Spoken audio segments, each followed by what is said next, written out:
Ah oui, nous y sommes, le dernier rendez-vous pour cette semaine. Et c'est Landry Salanon qui, une fois encore, nous aidera à parcourir ensemble l'essentiel des faits majeurs marquant l'actualité, mais vus par les canards dans leur parution de ce jour. Landry Salanon, bonjour. Bonjour, Joël Etanji. Alors, qu'est-ce qu'on retient avec nos confrères ce jour-ci? Uniquement de la politique, une fois encore, avec la proclamation provisoire de ces résultats par la Sénat. Vous le disiez tantôt, Joël Etanji, 3 formations politiques sur les 5 qui ont réussi donc à tirer leur épingle du jeu.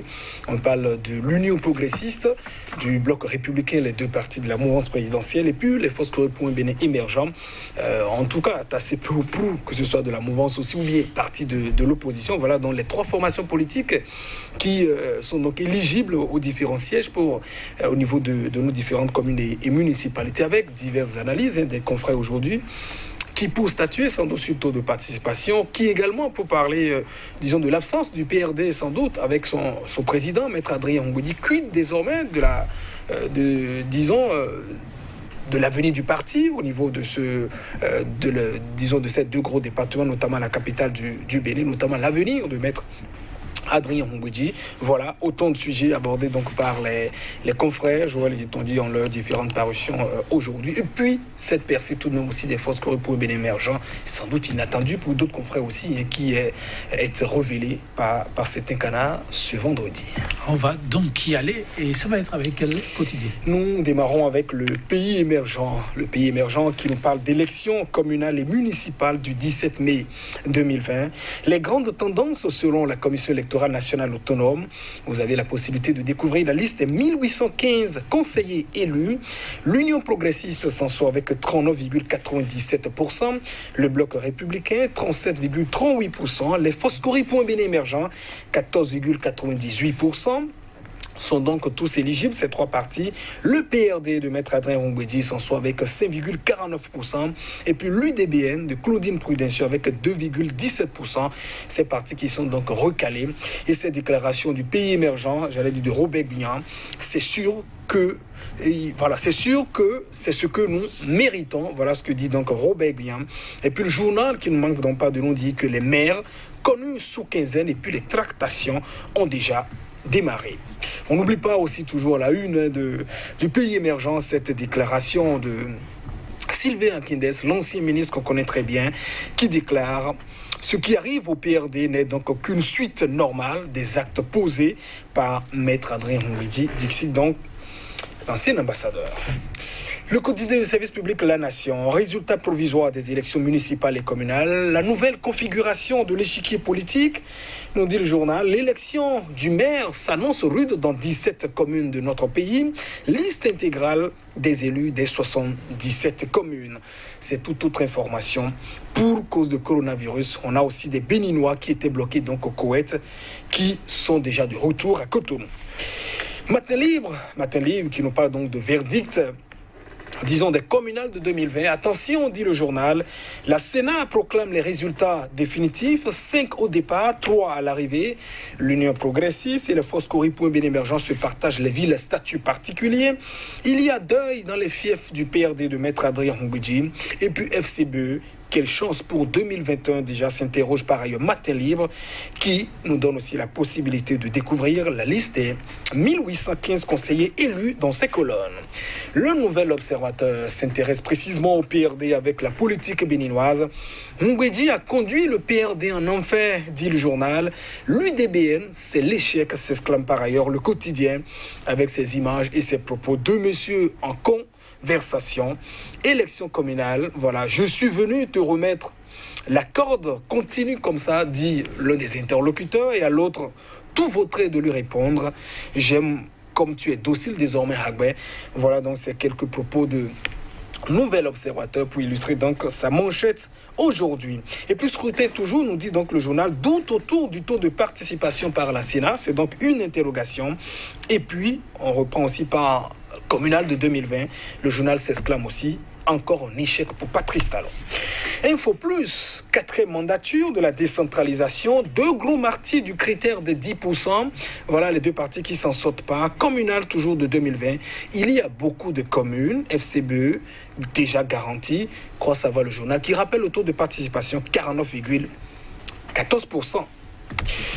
Dynamis Info, résultat des communales et probable quête du second mandat. Talon découvre désormais ses soutiens réellement qualifiés pour le job. Voilà donc le gros titre en manchette du journal ce vendredi. Et l'hebdomadaire catholique La Croix du Bénin s'intéresse aussi à ces élections communales et municipales du 17 mai prochain. La crédibilité d'un scrutin qui est donc décisif en 2021. Et la dépêche aussi, qui fait déjà une projection pour 2021, démocratie à la béninoise, pont sur 2021, avec l'image de Patrice Talon muni de jumelles, 83 députés sur 83, 70 maires sur 77. Ce que vise Patrice Talon est dans les colonnes du journal La Dépêche, qui nous parle aussi de Guy Mitokpe, le dernier prophète béninois qui voit juste et loin.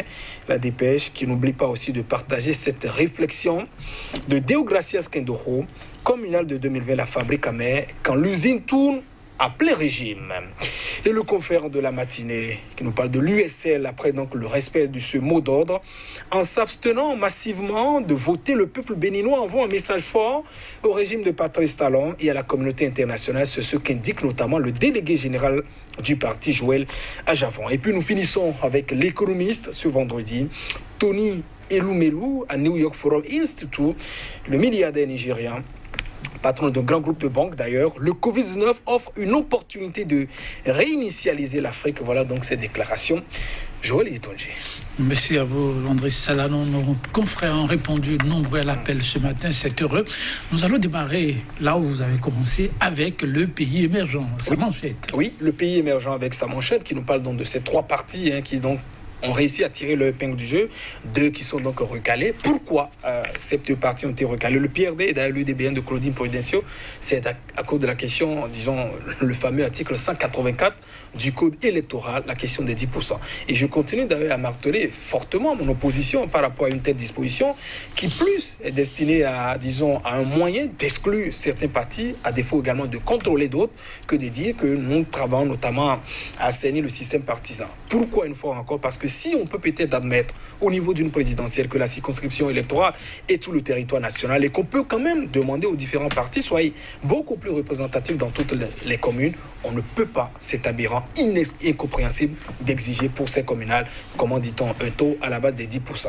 Et on le savait déjà, on a aussi prévenu le PRD déjà par rapport à ces partis dont on connaissait déjà un peu l'envergure, l'UDBN aussi déjà, on connaît un peu l'ancrage de ces différents partis, heureusement, malheureusement, en tout cas pour ces partis, Joël Yetonji, ils n'ont donc pas réussi à franchir, comment dit-on, la barre des 10%. Et cette question qu'on peut se poser, est-ce que le fait d'avoir désormais sur l'échiquier politique national, en tout cas 3 partis qui réussissent quand même à se partager les 77 communes, est-ce que, je veux parler de ces conseillers, est-ce que c'est synonyme par exemple de la réussite du système partisan?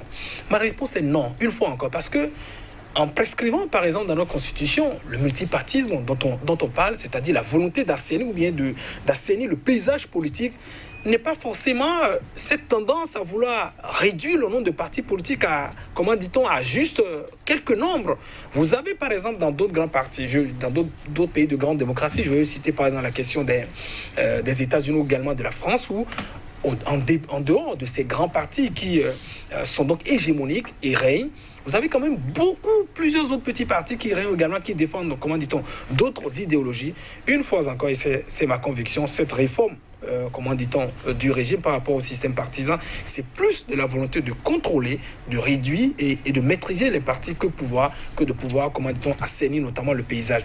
Tout de même un petit mérite, on peut quand même le dire, le régime a quand même essayé de faire quelque chose. Une fois encore, je le dis, l'idée sans doute est bonne, mais la méthode qui est donc empruntée, il y a d'autres visées derrière. Malheureusement, je l'ai dit. L'idée, elle est bonne, pas la méthode. Et dans le viseur, un certain nombre de leaders, malheureusement, et c'est le nouvel observateur qui revient là-dessus, doigté le président du PRD, Maître Adrien Ngwedi, le nouvel observateur avec sa manchette du jour. Oui, Ngwedi a conduit le PRD en enfer, l'UDBN, c'est l'échec, dit donc le journal.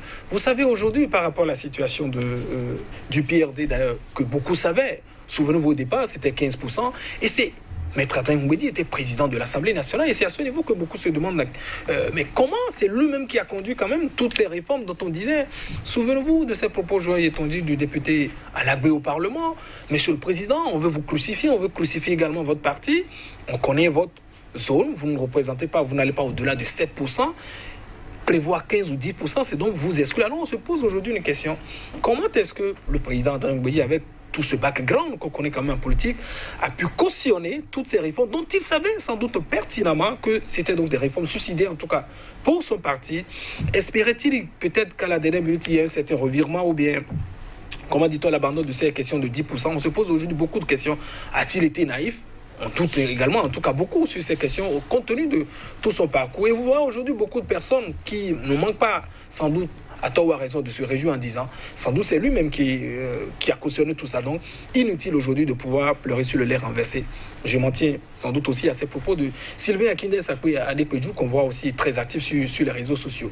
Et l'autre question, je l'ai dit, parce que tous les conseillers qui ont été donc élus PRD, évidemment, les voix ont été donc partagées par l'Union progressiste et le Bloc républicain. Et la question qu'on se pose, est-ce que ces conseillers vont réussir quand même à siéger, à gouverner, et quels seront notamment leurs rapports avec la population qui n'a pas porté ces voix, j'allais dire, sur ces différents conseillers que nous avons observés. Une fois encore, c'est un gemme, j'allais dire, d'instabilité des communes, et on attendra également de voir. Merci à vous, Landry Salanon, mesdames, messieurs. On s'arrête là, mais on se retrouvera lundi. Au revoir.